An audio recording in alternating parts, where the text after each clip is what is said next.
right, Clutch, you bring it down. Before we go to our guest, I want to thank one of my great sponsors, AlexJonesRingtones.net. Jonesing for Alex Jones, unhappy that the Bermie is in for, I think, 3 straight days, not getting your Jones fix. Well, there's an easy way to do it. Go to AlexJonesRingtones.net. That's AlexJonesRingtones.net. You can get the Obama sheep 1 and 2. 9/11 was an inside job. The swine flu virus, the WHO. They're very cheap. They're very affordable. It's another great way, other than getting the shirts, handing out the videos, to get the message out about the info war. Someone hears a little blurb. Hey, we got free podcasts over at Infowars.com. Oh, there's this other cat over at the Infowarrior.com. He's got a whole playlist. He does a free podcast, too. You check him out on YouTube. It's a great icebreaker. AlexJonesRingtones.net. All right, I want to thank my next guest. Contacted me over on the MySpace. For those that don't believe that I actually do maintain my own MySpace and Facebook, I do. It's tireless. I'm getting up to now like 200-300 messages between the two in a day, and it is getting very hard for me to go through the whole thing. But he caught me earlier in the week, and he was telling me how loose change had been banned in his school. His name is John Gualtieri. I'm hoping I'm pronouncing that right. And he was attending West Ridge Academy in Salt Lake City, Utah. Why don't you just start from, were you awake beforehand? Did somebody pass loose change onto you? Where was your awakening? And then how this all came to be, John. And thanks for coming in. Be on you with your us, show. John? Hey, no problem. Well, when I was attending West Ridge Academy, it was a religious background school, so we had a Bible studies class there. Mm-hmm. And my teacher, Mr. Bell, who was teaching at the time, he would show us movies in class. And, these movies would range from anything, it could be anything. And one day he decided to bring a loose change. And he showed us around what time period is this? Can you give me like a year? I mean, is this 05, 06, 07, 08? How long ago was this? This was 07. 07. Okay, keep going. And so he brought in the movie and he showed it to us during class. And but before this, he'd also showed us some other stuff. He had shown us Skull and Bones, just the intro to conspiracy kind of thing. Mm-hmm. And it got the class really interested, and we were all asking him if he had any other movies or anything. And he said, "Yeah, well, I got this movie Loose Change. I'm going to bring it in for you guys." And he ended up bringing it in for us, and pretty much everyone was shocked by the movie. Personally, I was. That was really the first time that I was woken up and realized kind of what was going on. Like, I probably watched the film like 5 times since then. I absolutely love it. But it was in that classroom that I really found it out. Now, this seems like a teacher that was really reaching out to his students if he was bringing in this type of material. And honestly, if you were going to some kind of a, Christian academy, this guy seems like a true Christian, whereas a lot of Christians will proselytize for the Bush Boys and Newt Gingrich exactly. and all these other false prophets that act like they're Christians but then go to the Bohemian Grove in the summer. Obviously, your teacher was aware of a lot of their hypocrisy and dishonesty. So he's shown other things in class before, but this loose change thing seems to set off an alarm bell, or what happens? What happens after the classroom actually watches this, and now this is what's buzzing around the hallways? Well, I remember for me, as soon as it was over, pretty much everyone got up from their desks. We just started really talking about it. It spread like a tidal wave through campus. Like, everyone was talking about it.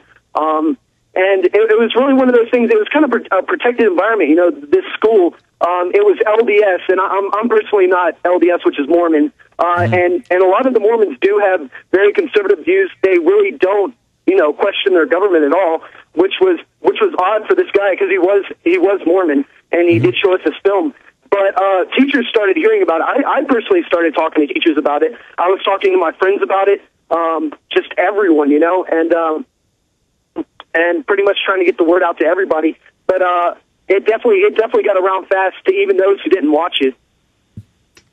And with those who didn't watch it, did they immediately, I don't know if you were listening to the show earlier, but this kid who was in his middle school, he asked a thumb scan for his lunch, and, he complained about it to the lunch lady, and she said, "Oh, you're not one of those paranoids, are you? Oh, you're not one of those kooks, are you?" People who hadn't watched it, did they take that view and that attitude to those that were promoting it and trying to get people to at least look at the information?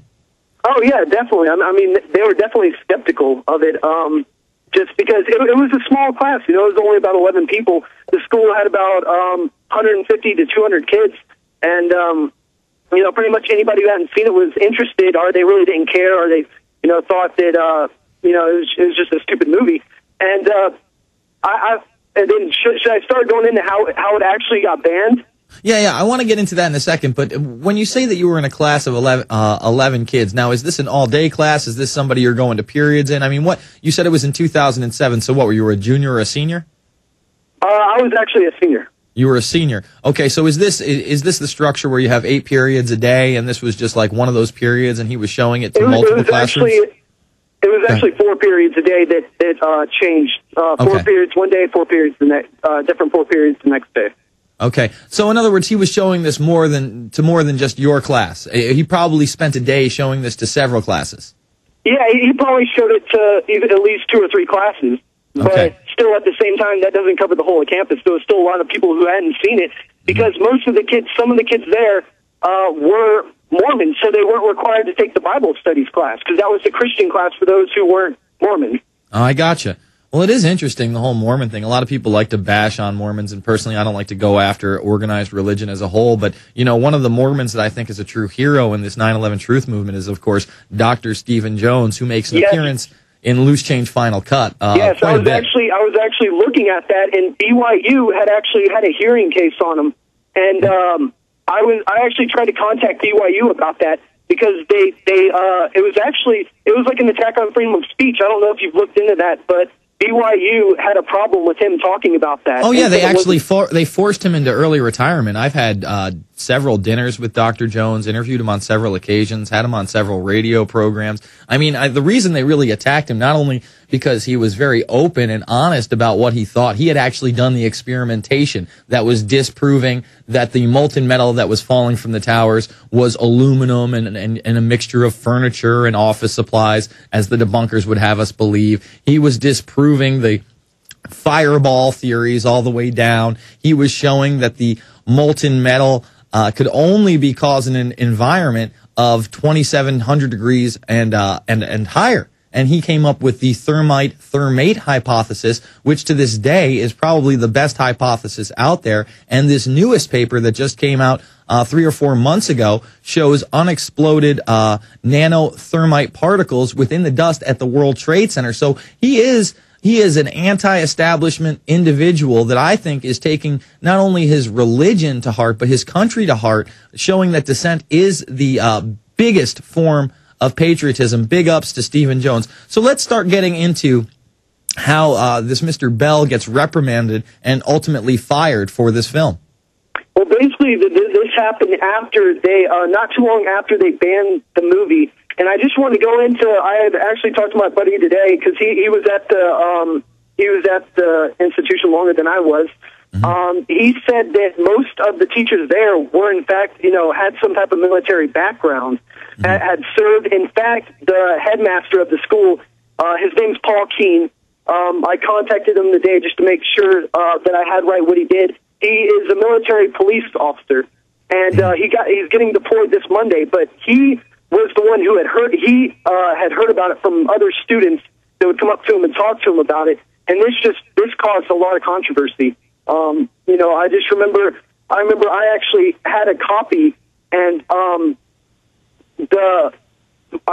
tried to bring it into another room with the teacher, and he said that we couldn't be playing that anymore. That it wasn't allowed in the school, and that basically I needed to give it up. It just wasn't allowed. It was basically contraband. So they were telling you couldn't even hand DVDs out to people or say, hey, take a look at this. Your free speech is totally quelled. It's like it was pornography or something. Absolutely not. You cannot watch this movie. But, I'm not sure. I think it definitely has to do with the military influence of the school because, in fact, there were a lot of people who had been in the military or had worked in some part of the government. Mm-hmm. Well, obviously, those people are almost the last to want to believe this or even take a look at the information or give it even a moment other than to say, oh, that's not true. I love my country. I'm a true patriot. We need to kill these ragheads. Oh, maybe they say that under their breath. But, I mean, that is really the mentality, unfortunately. So it gets banned from the school.